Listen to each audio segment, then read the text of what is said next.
Assalamualaikum warahmatullahi wabarakatuh. Nah, disusul pertanyaan berikutnya oleh Bu Kholisah. Ini dari Kunduran, Blora, Jawa Tengah. Ini pertanyaan ini juga masuk dalam itu tadi, pendidikan toleransi kepada anak peserta didik bagaimana. Pertanyaan bagus seperti ini. Hal yang terpenting, apa yang perlu ditanamkan pada peserta didik secara sederhana. Nah, ini dia. Agar mereka kelak memahami apa yang harus mereka lakukan menghadapi dinamika keagamaan yang mereka temui di masyarakat.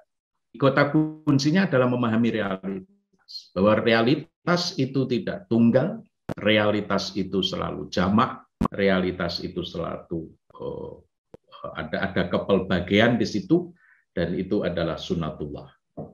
Maka yang diperlukan adalah selain memahami hal-hal secara sosiologis seperti itu, tetapi juga memahami nilai-nilai apa yang harus kita pegang dan menjadi pengarah di dalam kehidupan sehari-hari.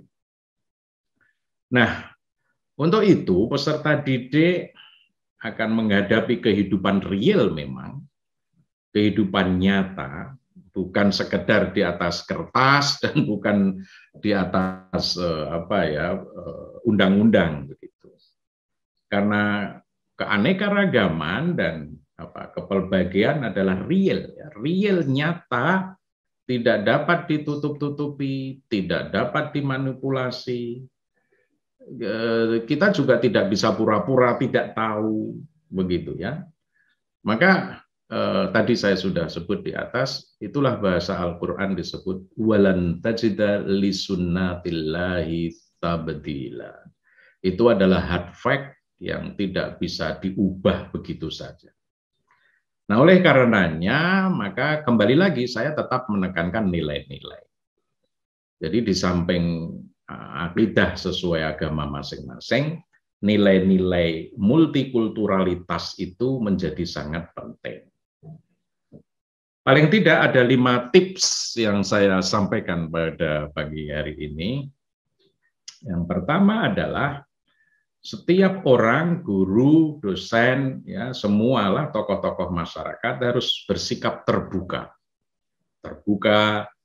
luas dan fleksibel. Itu dia. Jadi mengedepankan negosiasi, kompromi, begitu, musyawarah, itulah yang lebih diutamakan, gitu.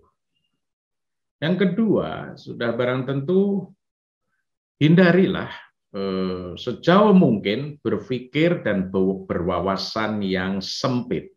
Gitu. Jangan rigid, jangan kaku di dalam berhubungan secara sosial. Tidak boleh. Al-Quran dalam Ali Imran ayat 159 menyebut walau kunta faddan ghalidhal qalb lam faddu min haulik. Jika Anda memang keras kepala, berhati kasar, berpikir sempit, tertutup lagi, tidak mampu bernegosiasi, sulit berkompromi, apalagi kalau sampai sumbu pendek, gitu, pastilah masyarakat sekitar akan menjauhi Anda. Nah, itu jadi ayat-ayat sosial di dalam Al-Quran itu juga begitu tegas ya di dalam membahas seperti ini. Maka yang ketiga, sikap kita di dalam menghadapi kepelbagaian itu adalah melindungi, mengayomi, gitulah kira-kira, bersahabat, gitu, ramah terhadap perbedaan, memberi perlindungan dan pengayoman. Bahkan dalam Al-Quran lagi surat At-Taubah ayat 9 itu, surat 9 ayat 6 disebut, wa in ahadun minal musyrikina istajaraka fa'ajirhu. Jika ada seorang di antara orang-orang musyrik itu meminta perlindungan kepadamu, maka lindungilah dia. Hatta yasma'a kalam Allah, tsumma ablighu ma'manah. Supaya dia sempat mendengar firman Allah, artinya perbuatan-perbuatan yang baik itu, kemudian antarkan dia ke tempat yang aman baginya. Luar biasa kan?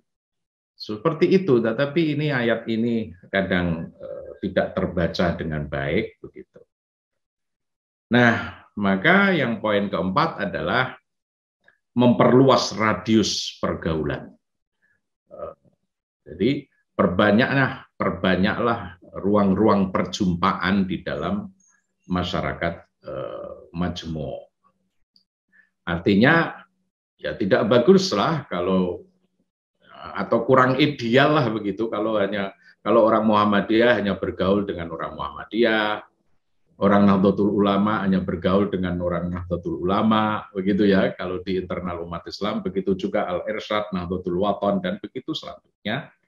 Jadi perluaslah ruang lingkup pergaulan Anda. Dan terakhir adalah hindari sikap menang sendiri. Seolah-olah sikap dan perilakunya dia sajalah yang paling benar, yang lain salah. Nah, itu juga harus dihindari. Nah, itulah kira-kira 5 poin itu tadi menjadi penting, nilai-nilai itu tadi, multikulturalitas itu. Demikian, terima kasih.